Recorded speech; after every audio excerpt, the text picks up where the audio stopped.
When you look at the best in the world, Formula One drivers, Olympic swimmers, elite athletes, you might think they're superhuman, but they're not. They've simply learned how to consistently access what we call peak performance. So what does that actually mean? Peak performance is when your mind and body are fully aligned, when your energy, focus, and actions are optimized so you can operate at your absolute best. Not just once in a while, but over and over again. Let me explain how. Here's something people don't realize. Peak performance doesn't start with mindset or motivation or even habits. It starts with biology, because the truth is, you cannot outperform your body. If your energy is drained, nothing else matters. You can have the best strategies in the world, but if you're running on 10% battery, you'll still struggle. There are 4 pillars of energy you must master. Let's go through them one by one. Pillar 1, sleep. Sleep is not just recovery, it's performance preparation. Studies show that just one night of poor sleep can impair reaction time, memory, and decision-making to the same level as being legally drunk. That's not laziness, that's biology shutting down. So if you want to operate at your best, treat sleep like a meeting with your future self. Consistent bedtime, dark, cool room, no screens an hour before bed. Pillar 2, nutrition. Now, let's go deeper here. Food isn't just fuel, it's programming. Every bite you take is a message to your body. Sugary snacks tell your system to spike and crash. Whole foods tell your brain, stay sharp, stay steady. Think of it this way. Do you think an Olympic sprinter fuels up with soda and candy before stepping onto the track? Of course not. Yet most people expect elite performance while living on fast food. Shift your nutrition and you shift your mind. Pillar 3, movement. This isn't about becoming an athlete, it's about activating your biology. Movement literally changes your brain chemistry. Just 20 minutes of moderate exercise increases dopamine, serotonin, and BDNF, a protein that supports learning and memory. In plain English, movement makes you smarter and happier. And here's the key, it doesn't have to be extreme. A morning walk, a set of push-ups between work sessions, even stretching resets your system. Your brain is not designed to sit still all day. Pillar 4, mental rest. Most people sabotage themselves here. Your brain is not meant to be on 24/7. Constant stimulation, scrolling, notifications, multitasking fries your focus. You need white space, breaks, even boredom. That's why your best ideas often come in the shower or on a quiet walk. Your brain finally has space to connect dots. The point is simple. If you manage your energy, everything else becomes easier. If you ignore it, everything else becomes impossible. But having energy isn't enough. What separates the average from the exceptional is not just having energy, it's knowing where to direct it. And that's where the next piece comes in. Focus. Imagine this. 2 people work for the same 8 hours. One spends the day bouncing between emails, Slack messages, TikTok, and a dozen half-finished tasks. The other spends 3 blocks of 90 minutes in deep, uninterrupted work. At the end of the day, who really made progress? The answer is obvious, and yet most people live like the first person. Busy, but not effective. Here's why. Every time you switch tasks, your brain incurs what's called a switching cost. Research shows it can take up to 23 minutes to fully regain deep focus after even a small distraction. That means if you check your phone 5 times an hour, you're never actually reaching your peak mental performance. Focus is rare, and because it's rare, it's a superpower. Here's how to build it. Step 1. Eliminate distractions before you start. Don't trust yourself. Put your phone in another room. Use app blockers. Close every tab that's not directly tied to your task. Step 2. Commit to one thing only. Not 3, not 5, just 1. Ask yourself, if I only accomplish this today, would it still be a successful day? That's your task. Step 3. Use focus blocks. I recommend the 90-minute method. Set a timer, dive deep, no interruptions. When the timer ends, take a real break. Walk, stretch, reset, then go again. And here's the beauty. The more you do this, the easier it becomes.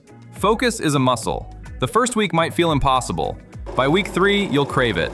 And when you taste it, the deep flow, the effortless productivity, you'll never want to go back to surface-level busyness again.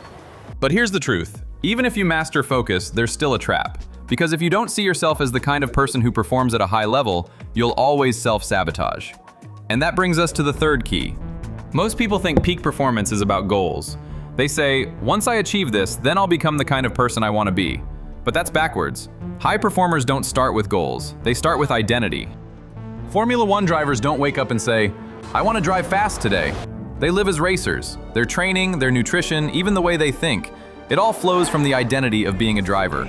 That's why they can perform at such an elite level under pressure. It's not something they try to switch on, it's who they are by default. The same principle applies to you. They don't say, I want to run a marathon. They say, I am a runner. They don't say, I want to build a business. They say, I am an entrepreneur. Here's why this matters. Your brain craves consistency.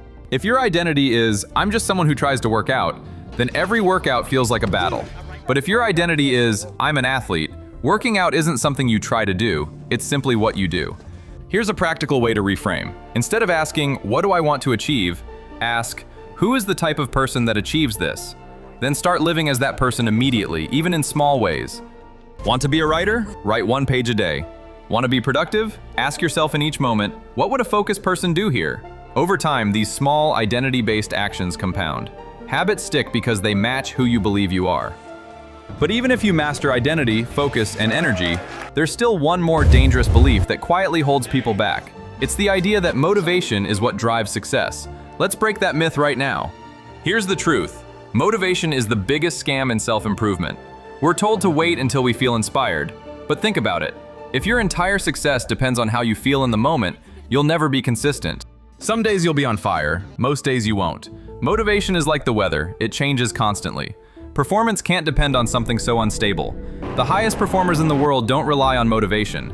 They rely on systems and structure. Think about Michael Phelps. At his peak, he swam 6 days a week, training around 50 miles weekly. Do you really think he felt motivated every single morning at 5 a.m.? No, he didn't need to. He had a system. Wake up, swim, eat, rest, repeat. Choice was removed. Resistance disappeared. And this is the secret.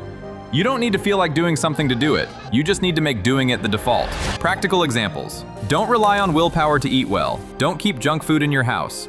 Don't rely on discipline to work. Block distractions in advance. Don't rely on motivation to exercise. Schedule it like an appointment you can't miss. Once you build systems, action comes first, and motivation follows. And that's how you reach peak performance consistently, not occasionally. Even if you master energy, focus, identity, and systems, there's one thing that separates good performers from truly elite ones: the ability to measure, reflect, and adjust. Peak performance isn't static, it's a process. Here's how to start. Step 1, track your inputs, not just outputs. Most people only care about results. Did I hit my sales target? Did I finish the project? That's important, but it's not the full picture. Track the actions that lead to results. Step 2, reflect regularly. Set aside a few minutes each day or week to ask yourself, what worked? What didn't? What drained my energy? What helped me focus? Writing this down is powerful because it creates awareness. Step 3, adjust your systems. Feedback without action is wasted. Use what you learn to tweak your routines, your environment, or your habits. Small changes compound over time. They reinforce the habits and identity you're building. So let's recap. First, the energy equation. Sleep, nutrition, movement, and rest are the foundation. Second, focus as a superpower. The ability to go deep on one task separates average from extraordinary. Third, identity over goals. You fall to the level of who you believe you are. Finally, why motivation is useless and how to build a feedback loop. That's the framework for peak performance. But here's the real unlock. To truly live it, you need to enter flow state. That's exactly what I cover in my next video: how to easily enter flow state anytime